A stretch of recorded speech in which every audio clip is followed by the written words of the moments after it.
It poured over the city of Blackridge like grief, refusing to leave a wounded heart. Streets glistened beneath flickering lights, and every alley carried the scent of wet concrete and forgotten dreams.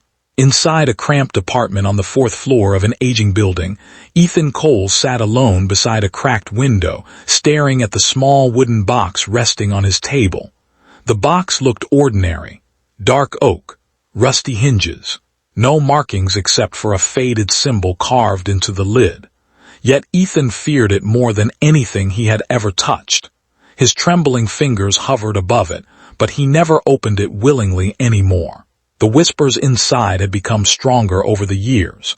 Sometimes they came softly, like wind moving through distant trees. Other times they thundered through his mind until sleep abandoned him for days.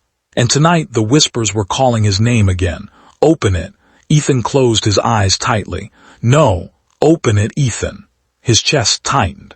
He stood abruptly and walked away from the table, running both hands through his dark hair. He had spent 10 years trying to escape the thing hidden inside that box. 10 years moving from city to city. 10 years refusing friendships, love, and peace. But the box always followed, because it belonged to him. Or at least that was what he once believed. A sudden knock at the door shattered the silence. Ethan froze. Nobody visited him. Another knock came, slower this time. He approached carefully and opened the door just enough to peer outside. An old woman stood in the hallway. She wore a gray coat soaked from rain, and silver strands of hair clung to her face. Yet her eyes held a strange calmness that unsettled him more than the storm itself. "You shouldn't keep it here," she said quietly. Ethan's blood ran cold. "What are you talking about?" "The box." He immediately tried to shut the door, but the woman stopped it with surprising strength. "You're running out of time. Who are you?" "My name is Miriam," she replied, "and I knew your father." At the mention of his father, Ethan's breathing slowed. His father had died 20 years ago, or at least that was what everyone told him. "You're lying." "I wish I were." The woman looked past him toward the table where the box rested. "The longer you hold it, the more it feeds." A terrible silence filled the room. Ethan finally stepped aside, allowing her inside. Miriam entered slowly, her gaze fixed on the wooden box. She approached it like someone standing before a sleeping predator. "You hear the voices now, don't you?" she asked. Ethan swallowed hard. "Yes, they become louder when it senses fear." "What is it?" Miriam did not answer immediately. Instead, she removed a small leather-bound journal from her coat and handed it to him. "It belonged to your father." Ethan stared at the worn cover. His hands shook as he opened it. Inside were pages filled with notes, sketches, and warnings written in familiar handwriting he had not seen since childhood. One sentence was repeated again and again across multiple pages. Some burdens were never meant for human hands. Ethan looked up sharply. "What does that mean?" Miriam's expression darkened. "Your father was part of an ancient order sworn to guard certain objects from the world. Objects carrying things humanity was never meant to control." She pointed toward the box. "That is one of them." Ethan laughed bitterly. "You expect me to believe this fantasy? "Have you ever wondered why your life falls apart everywhere you go?" she asked. "Why people around you become angry, fearful, violent? Why you can never stay anywhere long?" He said nothing, because it was true. Every place he stayed eventually collapsed into chaos. Friends betrayed him. Relationships ended in screaming matches. Misfortune followed him like a shadow. "You think the box causes all that?" "I know it does." Lightning flashed outside the window. Miriam continued softly. "Inside that box is something ancient. Not a creature, not a spirit, something worse." Ethan's throat tightened. What could be worse? A hunger. The whispers suddenly grew louder. "Open it." Ethan grabbed his head in pain. Miriam stepped forward urgently. "Do not listen to it." "But what does it want from me?" "It wants to be carried." Her voice trembled now. "It cannot move on its own. It needs a human soul willing to hold its weight." Ethan looked toward the box again. Memories flooded him. The night his father disappeared, the fire that destroyed their home, his mother crying silently in darkness, the strange dreams that began afterward, and then the box appearing years later on his doorstep with no explanation. "You said my father guarded this thing," Ethan whispered. "What happened to him?" Miriam's eyes filled with sorrow. "He tried to destroy it. And you cannot destroy what feeds on human weakness. You can only refuse to carry it." The room fell silent except for the rain hammering the windows. Ethan stared at the box. All these years, he believed the burden belonged to him. But what if it never had? "What do I do?" he asked quietly.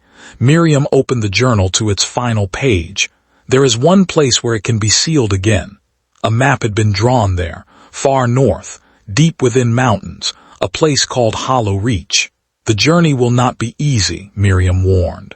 "Once it realizes you're trying to let go, it will fight back." Ethan looked exhausted already. "I'm tired of fighting." "You're tired because you've been holding something your soul was never meant to carry." Her words struck something deep inside him. For years he had blamed himself for everything. Every failure, every loss, every fear. He carried guilt like chains around his spirit. Maybe the box was more than a cursed object. Maybe it was every burden people refused to release. Regret, shame, hatred, pain, things that slowly poison the heart when held too long. Ethan looked at Miriam. "When do we leave?" "Now." The journey north took 3 days. They traveled through abandoned highways, dense forests, and forgotten towns swallowed by fog. The farther they went, the stranger things became. At night, Ethan heard footsteps outside their cabin doors. Sometimes he saw figures standing among trees, watching silently. Other times he dreamed of opening the box and finding endless darkness inside. On the 4th night, he finally asked the question haunting him. "What happens if I open it?" Miriam stared into the fire. "You become its servant," Ethan frowned. "That sounds dramatic." "It begins slowly," she explained. "First it magnifies fear, then anger, then desire. Eventually you stop recognizing yourself." Ethan looked down. Maybe it had already started, because lately he barely recognized the man he had become. Cold, distant, empty. "Why me?" he whispered. Miriam studied him carefully. "Because wounded people are easier to convince." Her words lingered in the silence. The next morning they reached Hollow Reach. The mountain stood enormous beneath a gray sky, its cliffs jagged like broken teeth. Snow covered the narrow paths leading upward. Halfway up the mountain, the whispers became unbearable. "Don't leave us." Ethan stumbled, his vision blurred. Suddenly memories flooded him, not real memories but temptations. His father alive again, his mother smiling, a peaceful home, a life without loneliness. The box promised him everything he had lost. "You can have it back," the voice whispered. Ethan nearly stopped walking. Miriam grabbed his arm firmly. "It lies, but what if it feeds on longing?" The whispers turned cruel instantly. "You are nothing without us." Ethan's hands trembled violently. "You failed everyone." His breathing became ragged. "You ruin every life you touch." "Stop," he whispered. Miriam faced him directly. "Listen to me carefully. Pain can speak with a convincing voice, but that doesn't make it truth." Tears filled Ethan's eyes. All his life he had believed those words, that he was broken, dangerous, unworthy. The mountain wind roared around them as if the world itself were screaming. Then Ethan realized something. The box had never truly chained his hands. It chained his mind. Every burden grows heavier when you believe it belongs to you forever. They finally reached the summit at sunset. At the center stood ancient stone ruins half buried beneath snow. Strange symbols covered the ground in circular patterns. Miriam pointed toward the middle. "Place it there." Ethan walked slowly forward, carrying the wooden box in both hands. The whispers exploded into furious screams. "Don't you dare." The box began shaking violently. Cracks spread across its surface as black smoke seeped from the edges. Ethan nearly dropped it. Then he heard another voice. Soft, familiar, his father. "Let it go, son." Ethan froze. For the first time in years, fear loosened its grip on him. Tears streamed down his face as he knelt at the center of the ruins. The box trembled harder. "You need us," the darkness screamed. But Ethan finally understood the truth. No human being was meant to carry endless guilt. No soul was designed to hold hatred forever. No heart survives long while gripping pain with both hands. Some things must be released, even if letting go hurts, especially then. With shaking fingers, Ethan placed the box onto the stone circle. The ground began to tremble. Wind spiraled violently around the ruins as ancient symbols ignited with pale blue light. The screams from the box became deafening. Then came one final whisper. "If you release us, you will be alone." Ethan closed his eyes. For years, loneliness had terrified him more than suffering itself. But now he realized something greater. Holding darkness simply because it feels familiar is still destruction. Slowly, he stepped backward. "I'd rather be alone," he whispered, "than imprisoned." The light exploded across the mountain. A shockwave surged outward, knocking Ethan onto the snow. The screams vanished instantly. Silence followed, pure silence. For the first time in 10 years, the weight inside his chest disappeared.